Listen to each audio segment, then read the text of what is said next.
Informasi awal ini boleh dianggap sebagai teori konspirasi.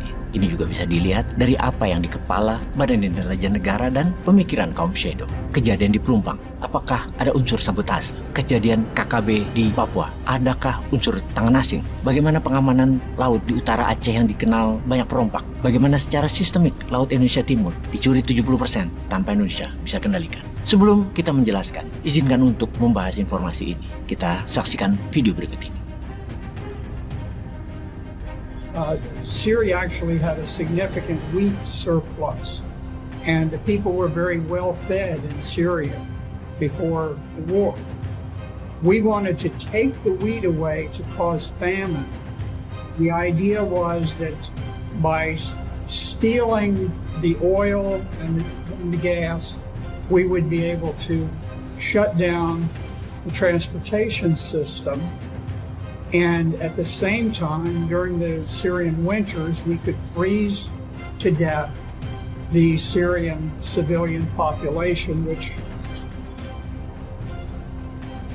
we facilitated the movement of Islamic terrorists from 100 countries. One of the things that they knew when they arrived is that they were lawfully entitled to murder the husbands, and then they could possess and own their wives and their children. And they did it in vast numbers. And so there was a campaign of rape. It was an organized campaign of rape. Apa isi kepala yang sahabat dapatkan dari video tadi? Suriah yang diserang oleh ISIS. Di belakang ISIS adalah Israel, Amerika, dan Inggris. Terutama Amerika adalah biangnya. Tujuannya, kekuatan Suriah di Timur Tengah dikurangi agar keseimbangan kekuatan tetap ke barat. Siapa yang bantu Suriah?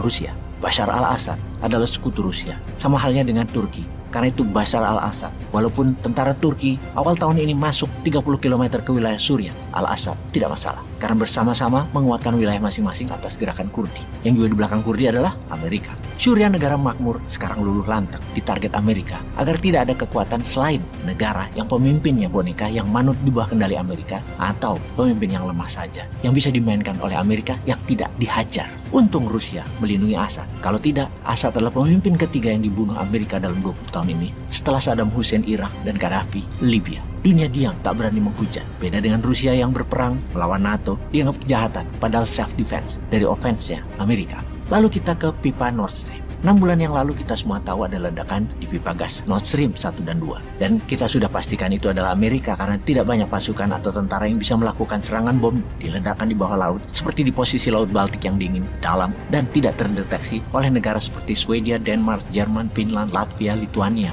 Pipa Nord Stream adalah 2 jalur pipa sepanjang masing-masing 750 mile atau sekitar 1.100 km panjangnya dari Rusia ke Jerman melewati Laut Baltik. Kenapa penting kita bahasnya? Karena sebagai negara berdaulat, Indonesia harus mengambil sikap yang tepat dan bisa memanfaatkan keadaan agar Indonesia menjadi negara superpower, menjadi pemain global. Nord Stream 1 adalah gas penting yang menghidupi 60% energi listrik di Jerman dan 30% negara Eropa Barat lainnya. Nord Stream 2 di tahun 2021 baru beroperasi. Belum penuh ketika Rusia menginvasi Ukraina. Dan di bulan September 2022, 2 bom meledakkan pipa tersebut. Siapapun yang meledakkan pipa tersebut, ini bukan hanya sabotase terorisme, namun ini adalah tindakan perang terhadap Rusia dan perang terhadap rakyat Jerman. Puncaknya adalah Pulitzer winner, jurnalis Seymour Hersh, membuka semua rahasia serangan bom tersebut. Pipa yang hulunya ada di wilayah Vyborg, Rusia, melalui zona eksklusif 5 negara Baltik, mendarat di Jerman di wilayah Greifswald. Yang pipa Nord Stream 2, hulunya dari wilayah Rusia, Uсть-Luga, juga mendarat di Greifswald, Jerman. 2 bom yang diledakkan terjadi dekat Pulau Bornholm milik Denmark. Data intelijen mengkonfirm bahwa operasi militer penyerangan pipa gas Nord Stream dilakukan langsung oleh Jake Sullivan, ketua NSC, National Security Council-nya Amerika, atau Security Advisor-nya Biden saat ini. Seorang muda, agresif, berumur 47 tahun tersebut memang dikenal agresif dan dekat dengan para defense kontraktor Amerika yang merupakan bagian terpenting dari industrial military kompleknya Amerika. Dan sebagaimana berita internasional, sudah tersebar bahwa rencana peledakan Nord Stream ini direncanakan pada Desember 2021,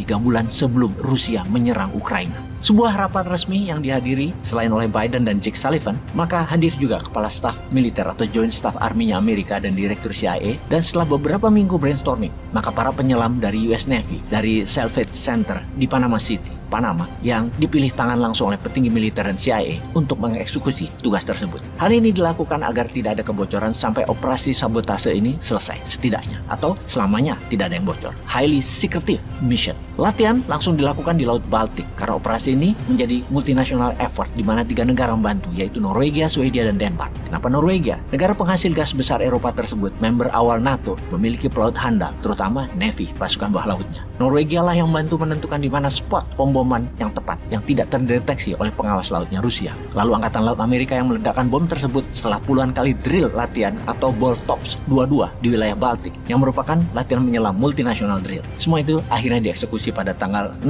September 2022 kemarin. Ketika bom meledak di Nostrum 1 dan 2, Amerika melakukan selebrasi seperti Mario yang menendang kepala David dengan sadis padahal korban sudah lunglai tergeletak. Amerika mengatakan melalui Menteri Luar Negerinya, Blinken, inilah masa Eropa tidak bergantung lagi pada gas Rusia karena Putin menjadikan gas sebagai senjata melumpuhkan Eropa. Amerika emang tolol. Lupa bahwa bom yang diledakkan malah merugikan Eropa Barat, khususnya Jerman, rakyat Jerman. Inilah tindakan yang bisa membuat perang panjang di Eropa yang memang maunya Amerika agar bisa jual senjata dan wilayahnya jauh dari daratan Amerika. Agar Amerika tetap menjajah Eropa seperti halnya Timur Tengah, seperti halnya Asia, seperti halnya Afrika, dicengkram Amerika terus. Pertanyaan berikutnya, apakah Putin akan menekan tombol nuklirnya yang pelumpak? Bagaimana komentar sahabat? Peace.